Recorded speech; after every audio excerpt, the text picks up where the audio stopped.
Palavra da Verdade, com Hernandes Dias Lopes. Eu quero ler um texto por demais conhecido, que é o Salmo 116. Nós faremos a leitura até o verso 9 e depois os versos 12 a 14. Esse texto é um salmo anônimo, nós não temos aqui a menção do autor desse salmo. Embora a maioria dos estudiosos acredita que esse salmo foi escrito pelo rei Ezequias. Vocês todos sabem que os Salmos é o maior livro da Bíblia, composto de 150 poemas. E o livro de Salmos, ele demorou em torno de 1000 anos para ser composto.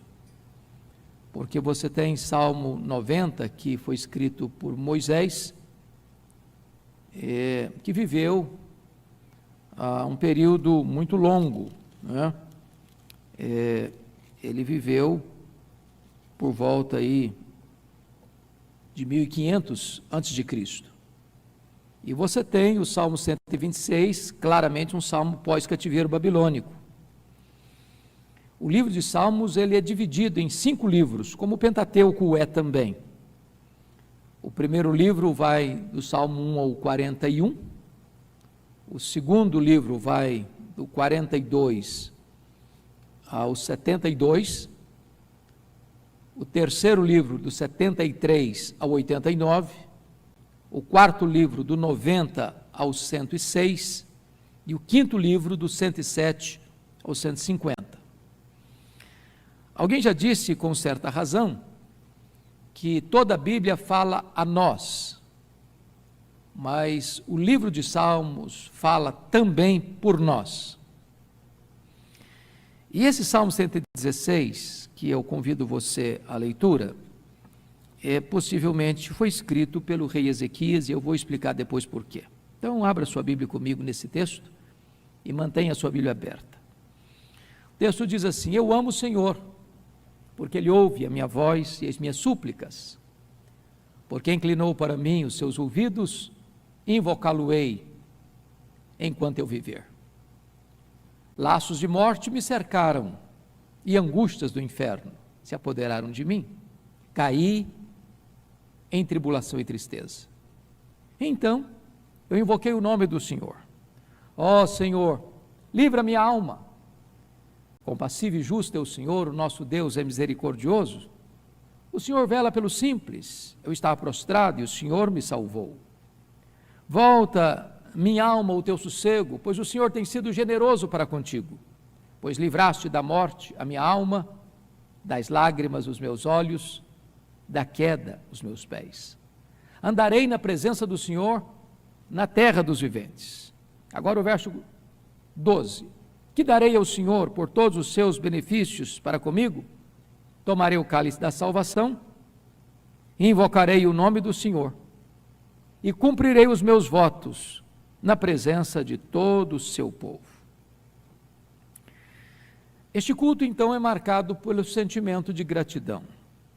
E o simples fato de você e eu estarmos aqui, num ano de pandemia, já é um motivo eloquente de gratidão. Gente melhor do que nós se foi. Por que estamos aqui? Para que estamos aqui? Estou certo de que se estamos aqui é porque a nossa carreira não foi concluída ainda. E Deus ainda tem algo a fazer por nós, em nós e através de nós. Se os Salmos fala por nós, esse Salmo retrata o grande drama deste rei, o rei Ezequias. E por isso ele expressa a sua gratidão e escreve esse salmo para contar a sua experiência e demonstrar sua gratidão a Deus. Vocês sabem que Ezequias foi rei de Judá. Ele começou a reinar com 25 anos, reinou 29 anos. No auge do seu governo, ele foi um rei muito próspero, que granjeou fortunas, que obteve muito sucesso nos seus empreendimentos, mas foi no seu governo que as 10 tribos do norte, chamado Reino do Norte, Reino de Israel, cuja capital era Samaria, foi durante o seu governo, no Reino do Sul, que essas 10 tribos foram tomadas pelo mais poderoso império da época, o Império Assírio. E agora, quando Ezequias estava com 39 anos de idade, no auge do seu governo, ele enfrenta 2 gravíssimos problemas. Esta Síria, com a sua força e poder militar, entrincheirou a cidade de Jerusalém, sitiou a cidade de Jerusalém e mandou um recado abusado para o rei Ezequias: renda-se, porque nenhum Deus poderá livrar você das minhas mãos. Nenhum povo jamais resistiu à minha invasão. Não é sensato me resistir. E diz a Bíblia que, diante daquela ameaça, o rei Ezequias não se capitulou, mas ele ousou crer em Deus. E ele levou essa causa para a presença de Deus. E Deus o livrou de uma maneira miraculosa, escalando apenas um anjo, que matou 185 mil soldados assírios ao redor de Jerusalém, trazendo-lhe um poderoso livramento. Mas ele enfrenta um segundo problema. Com 39 anos de idade, ele fica doente. Sua posição, sua riqueza, seu prestígio não o blindaram das setas venenosas da enfermidade. Contrai uma úlcera e nenhum expediente médico da época foi capaz de debelar o seu problema de saúde. Além disso, Deus manda ao seu palácio o profeta Isaías com uma ordem expressa da parte de Deus, dizendo ao rei: põe em ordem a tua casa, porque morrerás e não viverás. E diz a Bíblia que Ezequias se volta para a parede, ora fervorosamente, chora copiosamente, e Deus responde a sua oração rapidamente. E o profeta não tinha saído de Samaria ainda, ou melhor, de Jerusalém ainda, quando Deus diz ao profeta Isaías: volta lá, e dize a Ezequias, príncipe do meu povo, que eu ouvi a sua oração, que eu vi as suas lágrimas, que eu libertarei Jerusalém e o curarei da sua enfermidade. E esse salmo, portanto, é escrito para contar essa história e para retratar o sentimento de gratidão deste homem. E agora peço que você, com a Bíblia aberta, observe comigo o que ele está passando. No verso 3, penso eu que ele resume, sintetiza essas 2 circunstâncias que acabo de narrar. Primeiramente, ele enfrenta laços de morte. Ele diz: laços de morte me cercaram. É claro que isto aqui é uma referência ao cerco de Jerusalém, ao entrincheiramento da cidade santa. E esses laços não são laços apenas de ameaça, são laços de morte. E laço é uma armadilha invisível, porém real. E não é um laço aqui, outro ali, outro acolá. Ele diz: laços de morte me cercaram. Ele se sentiu encurralado, emparedado.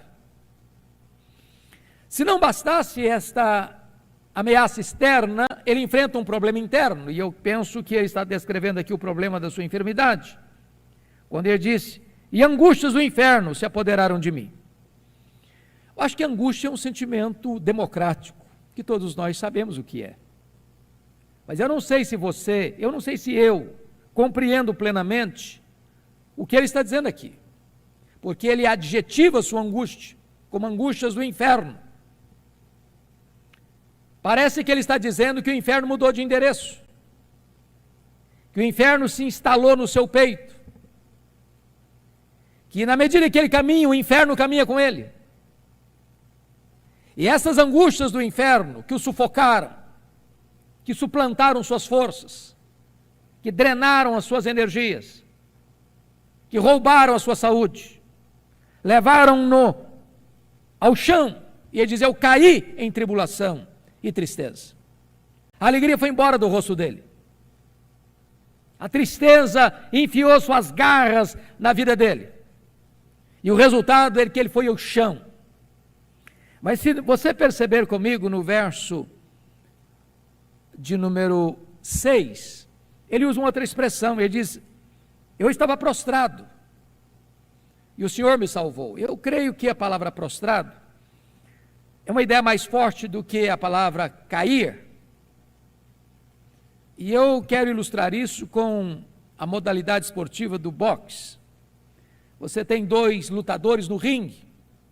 De repente um dá um esbarro no outro, um sopapo bem dado no outro, e ele vai ao chão. Ele beija a lona. Mas a luta não terminou. Ele pode se recuperar. Ele pode se levantar. Ele pode até prevalecer na luta e ganhar. Mas quando o texto diz que estava prostrado, a ideia aqui é de nocauteado. É alguém que já não tem mais forças para lutar. É alguém que já esgotou todos os seus recursos. É alguém que já jogou a toalha. É alguém que não tem mais elementos em si mesmo para resistir à pressão da situação, seja externa, seja interna. Em outras palavras, Ezequias está aqui descrevendo uma situação que nós chamamos aqui de fundo de poço. Muitas vezes a situação na nossa vida é assim. Os problemas nos entrincheiram, nos emparedam, a angústia enfia suas garras afiadas em nós, e nós não apenas caímos, mas somos nocauteados. O que fazer nessas horas? Pois bem, ele vai responder isso no versículo de número 4, que para mim é uma palavra resgatadora, quando diz assim: então. Esse então é milagroso, porque muitas vezes nós nos sentimos assim, achatados, esmagados, debaixo de um rolo compressor, de uma situação adversa. Nós estamos vivendo isso com toda a sua carranca neste ano.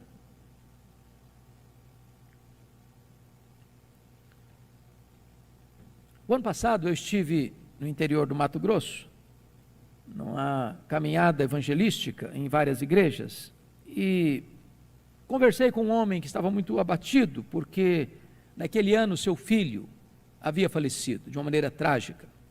Não foi de Covid, foi de uma outra situação. E agora retornei lá há alguns meses, e este mesmo homem que estava com o coração partido de dor pela morte do filho, enfrentou um esbarro ainda maior. A Covid chegou na sua casa e ceifou a sua esposa e a sua filha. Ele ficou só. Só ele sobreviveu. Há momentos em que você não tem chão. Há momentos em que você se sente assim, no fundo do poço. E quando alguém está no fundo do poço, só tem uma direção para olhar. É para cima, é para o alto, é para Deus. Como Jó, que estava encurralado por tantos problemas, da perda dos seus bens, da perda da sua saúde, do sepultamento de todos os seus filhos no único dia, do conselho nada sábio da sua mulher, dizendo amaldiçoa Deus e morre, e das acusações levianas de seus amigos, chamando-o de adúltero, de ladrão, de louco, de ter roubado os órfãos e as viúvas. E esse homem também estava no fundo do poço.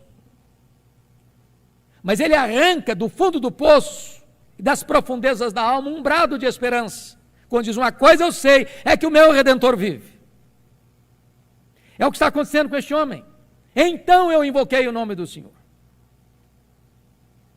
Há momentos que Deus nos leva ao último furo da correia, na última volta do ponteiro, quando os nossos recursos todos já estão esgotados, e você recorre ao Deus Todo-Poderoso, e quando parece que tudo está perdido, tudo está arruinado, o cenário é cinzento, então eu invoquei o nome do Senhor, e quando ele invoca o nome do Senhor, ele descobre algumas coisas maravilhosas. A primeira coisa que ele vai descobrir é o caráter de Deus. Ele vai descobrir que Deus é compassivo. E essa palavra compassivo significa padecer com.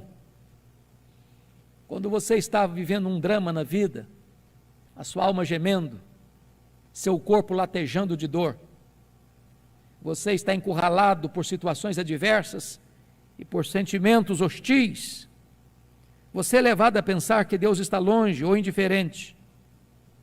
E talvez você pergunte, como os salmistas perguntaram tantas vezes, até quando, Senhor?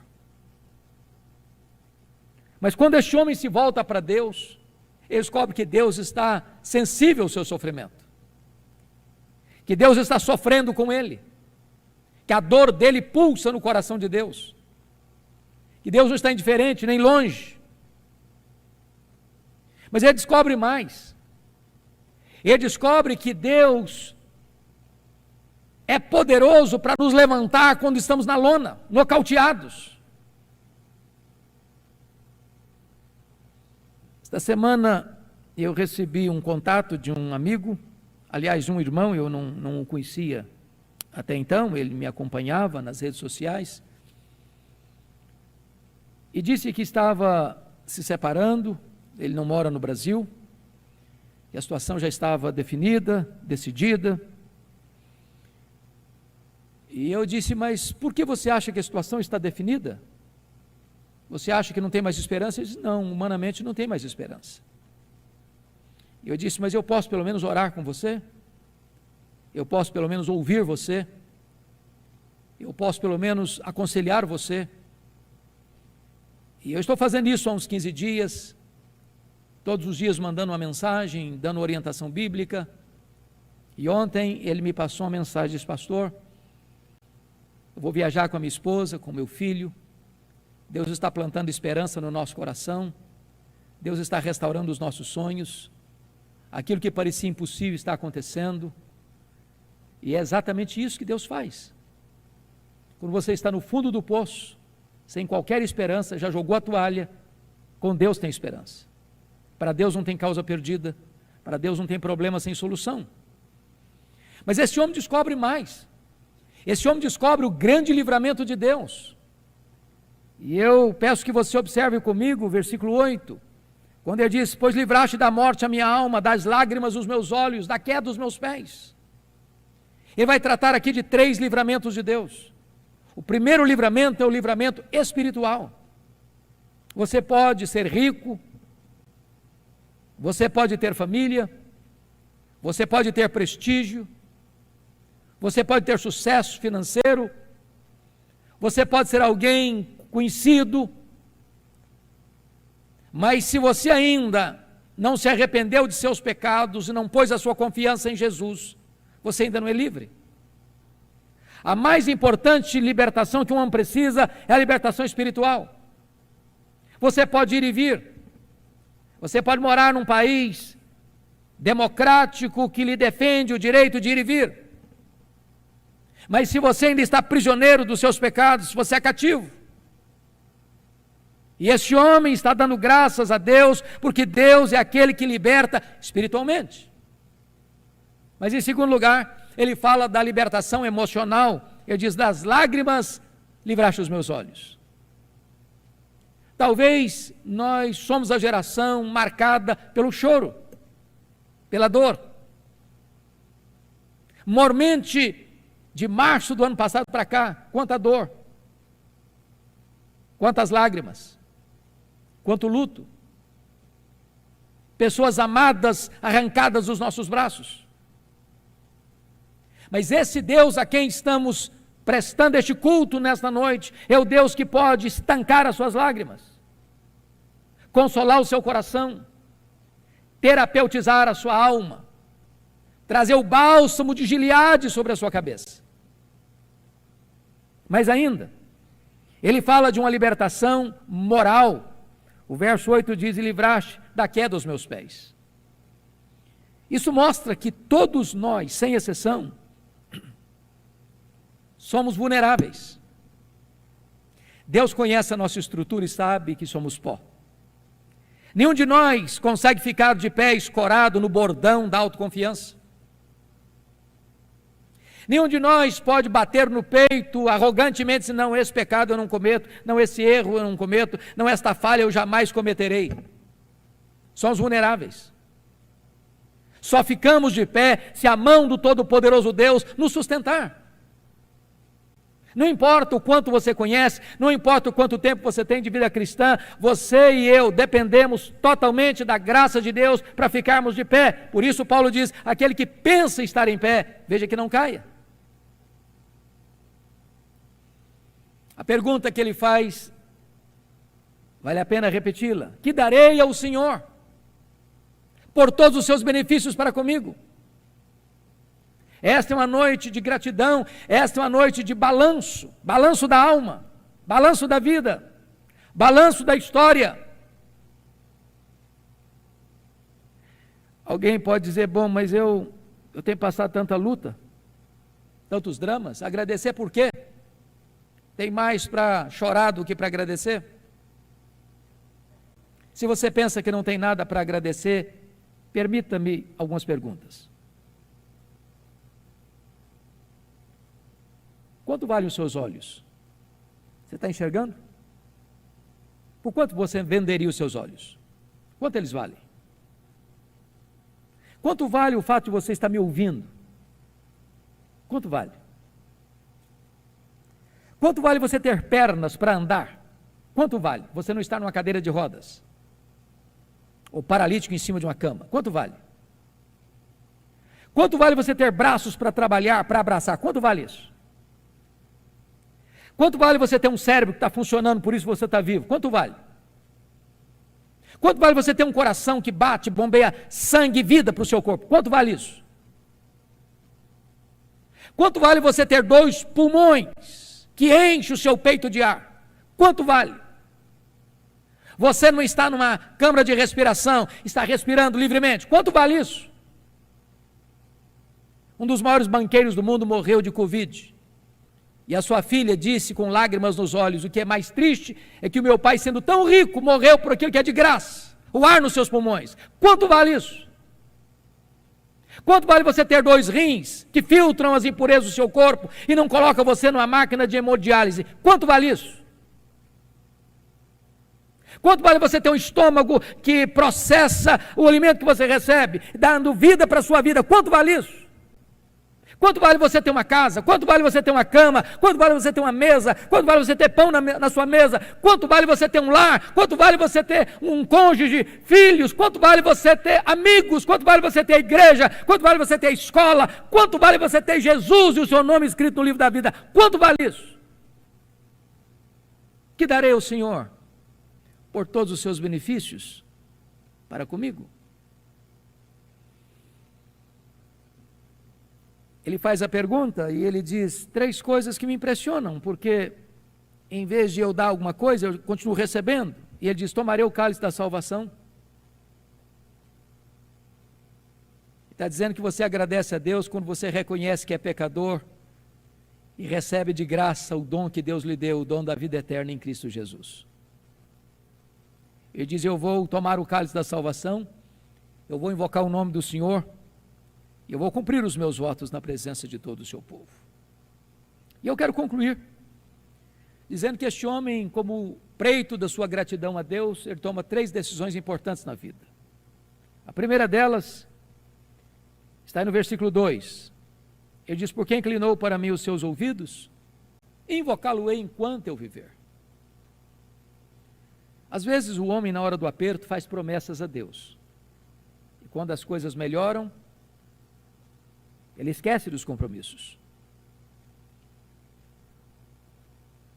Ele faz promessas a Deus e depois deixa essas promessas de lado. Mas este homem assume um compromisso não na hora da emoção, mas ele diz, porque inclinou para mim os seus ouvidos e invocá-lo-ei enquanto eu viver. Durante a minha vida toda. A segunda coisa que ele faz, a segunda decisão que ele toma, está no versículo 9. Ele diz, andarei na presença do Senhor na terra dos viventes. E notem que ele não vai andar na presença do Senhor no meio da sua família, dos domésticos da fé, mas na terra dos viventes, onde talvez ele seja hostilizado. É lá que ele vai andar na presença de Deus. E se é na presença de Deus, não tem escapatória e botar máscara, porque Deus a todos conhece e a tudo sonda. Mas a terceira decisão que ele toma, e eu encerro aqui, está no verso 1. Ele diz: eu amo o Senhor, porque Ele ouve a minha voz e as minhas súplicas. E quando você ama, você tem 3 atitudes. Primeiro, quem ama declara que ama. Se você ama a Deus, você precisa dizer isso para Ele. Segundo, quem ama tem tempo para a pessoa amada. Se você ama a Deus, você tem tempo para Deus. Numa correria tão grande, numa azáfama tão intensa, você precisa ter Deus no topo da sua agenda. Ter tempo para ler a sua palavra, ter tempo para ir à casa de Deus adorar, ter tempo para você dobrar os seus joelhos e falar com Ele. Terceiro, se você ama Deus, você procura agradá-lo. Quem ama, procura agradar a pessoa amada. E a maneira de você agradar a Deus é obedecê-lo, é honrá-lo, é ter um coração grato. Que Deus nos ajude a viver esse projeto de vida, um projeto de gratidão por tudo aquilo que Deus tem feito por nós, apesar de nós. Que Deus abençoe a todos vocês. Amém.